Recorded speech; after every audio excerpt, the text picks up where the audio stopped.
ჩემთვის ეს ტელევიზია ძალიან ახლობელი ტელევიზია იმ კუთხით, რომ მე მოვდივარ ტელეკომპანია აუდიშიდან და როგორც რეგიონალური ტელეკომპანიები ჩვენ აქტიურად თანამშრომლობდით ერთმანეთთან.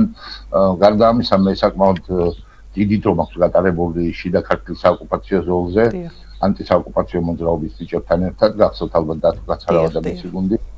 თითქმის თვეების განმავლობაში ცხოვრობდით სოფელ ატოჩში და არა მარტო ატოჩში, დავდიოდით სხვადასხვა სოფელში და შესაბამისად ვიცი მოსახლეობის დამოკიდებულება თრიალეთის მიმართ, ვიცი რომ თრიალეთი არის ერთადერთი და ერთ-ერთი ყველაზე მთავარი სანდო წყარო იქ ადგილობრივი მოსახლეობისთვის, ვიცი რომ ძალიან დიდი ავტორიტეტი გაქვს ჟურნალისტებს და ვიცი რომ თქვენი ხელმძღვანელი ბადრი რაღაც სასწაულებს ჩადის იმისთვის რომ ეს ტელეკომპანია შენარჩუნდეს და ვხედავ იმ უსამართლობის კასკადს რომელიც თავს დაატყდა ტელეკომპანია თრიალეთს და სამწუხაროდ ეს ჩაჭური რეაქციის მომასწავლებელია ხვალდაზე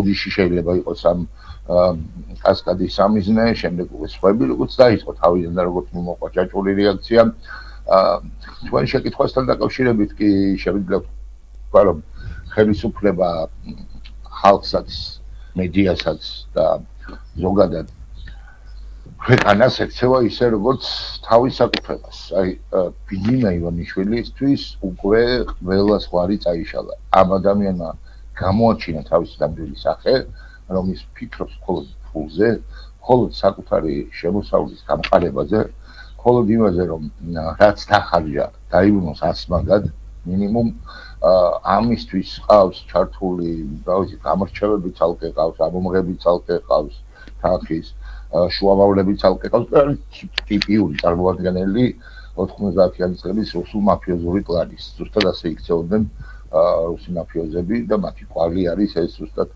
დღეს საქართველოში. სამწუხაროდ დუმილი რომელიც არის ხელისუფლების მხრიდან და რაც თქვენს განცხადებაში მკაფიოდ არის ჩამოყალიბებული, რასაც თქვენ წააწყდით პრემიერ-მინისტრის, სახალხო დამცველის, შემოსავლების სამსახურის მხრიდან და შემოსავლების სამსახურის მხრიდან თქვენს განცხადებაში უპრეცედენტო შემთხვევა არის აღნიშნული, როცა დარეგისტრირებული რეესტრში გატარებული წესდებიდან შეცვლილია თვითნებურად რაღაც მონაკოც და ამ მონაკოჩის საფუძველზე მე გიხარებებდნენ და გედავებდნენ. აი რაღაცა სხვა შემთხვევაში რომ სასაცილო იქნებოდა და დღევანდელ შემთხვევაში აღამაშფოთებელია ისეთი რაღაცები ხდება ამ ქვეყანაში და მე რაც მთავარია ამას გამართლებას უძებნიან ის რა ვიცი ის ადამიანები რომლებსაც ჩემი აზრით ღირსების სინაკლები აქვს საერთოდ არა აქვს ან იმჯერად უფრთხილებიან თავიანთ სიმდის და ნამოს რომ საერთოდ არ ხმარობენ რადგან არის რაღაცები რომელსაც ვერ გააправებ მაგრამ ამ ადამიანებისთვის ამ გაправების საფუძველი ყოველთვის არსებობს. შესაბამისად ხელისუფლება ხალხს ექცევა როგორც ნიუც, აი მე სულ მახსენდება ხოლმე Facebook-ზე როცა სტატუსს წერდა ძალიან ხშირად უმეტეს შემთხვევაში ბიძინა ივანიშვილს მოიხსენიებ რამბალ კოშეთ.